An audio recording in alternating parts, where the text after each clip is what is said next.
Hello everyone. ఈరోజు మన వీడియోలో ఏంటి అంటే బ్యాంక్ సేవింగ్స్ ఖాతాలో డబ్బులు దాచుకోవడం సాధారణ విషయమే అయినా నగదు డిపాజిట్ల విషయంలో అజాగ్రత్తగా ఉంటే నేరుగా ఆదాయం పన్ను శాఖ రాడార్లోకి వెళ్ళిపోతారు. చాలా మంది తమ వద్ద ఉన్న సొమ్మును బ్యాంకులో వేయడానికి ఎటువంటి పరిమితి ఉండదని అనుకుంటున్నారు. అయితే ఆర్థిక నేరాలు, నల్లధనము, పన్ను ఎగవేతలను అరికట్టడానికి బ్యాంకులు భారీ నగదు లావాదేవీలను నిరంతరం ట్రాక్ చేస్తూ పన్ను విభాగానికి నివేదిస్తున్నాయి. మీరు ఏడాదిలో చేసే నగదు లావాదేవీలు ఒక నిర్దిష్ట పరిమితి దాటితే ఐటీ విభాగం నుంచి వివరణ కోరుతూ నోటీసులు వచ్చే అవకాశం ఉంది. మీరు కనుక సేవింగ్ చేసుకోవడానికి ఎలాంటి పరిమితులు లేకపోయినా కానీ ఈ ఈ పద్ధతిలో డిపాజిట్ చేసుకుంటే మీకు ఎలా ఉంటుంది అనేది. ఏడాదికి 10 లక్షల పరిమితి ఎలా పనిచేస్తుంది? ఆదాయ పన్ను నిబంధనల ప్రకారము ఒక ఆర్థిక సంవత్సరంలో సేవింగ్స్ ఖాతాలో మొత్తం నగదు డిపాజిట్లు 10 లక్షలు లేదా అంతకంటే ఎక్కువ ఉంటే బ్యాంకులు ఆ వివరాలను తప్పనిసరిగా ఇన్స్పిరేషన్ రిపోర్ట్ అంటే ఎస్ఎఫ్టి ద్వారా పన్ను విభాగానికి అందిస్తాయి. 10 లక్షల పరిమితి అనేది ఒకేసారి వేసిన డిపాజిట్లకు మాత్రమే కాదు, ఒక ఆర్థిక సంవత్సరంలో మీరు విడతల వారీగా జమ చేసిన మొత్తం నగదు 10 లక్షలు దాటిన ఈ నిబంధన వర్తిస్తుంది.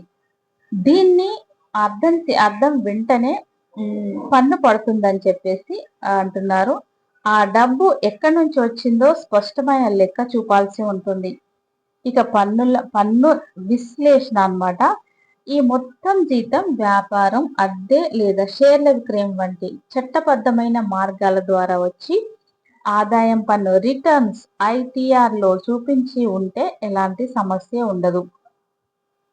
ఇక పాన్ కార్డ్ సెక్షన్ 269 ఎస్టీ కఠిన నిబంధనలు ఏంటంటే నగదు లావాదేవీలు చేసేటప్పుడు 2 ప్రధాన నిబంధనలను తప్పకుండా మనం గుర్తుంచుకోవాల్సింది.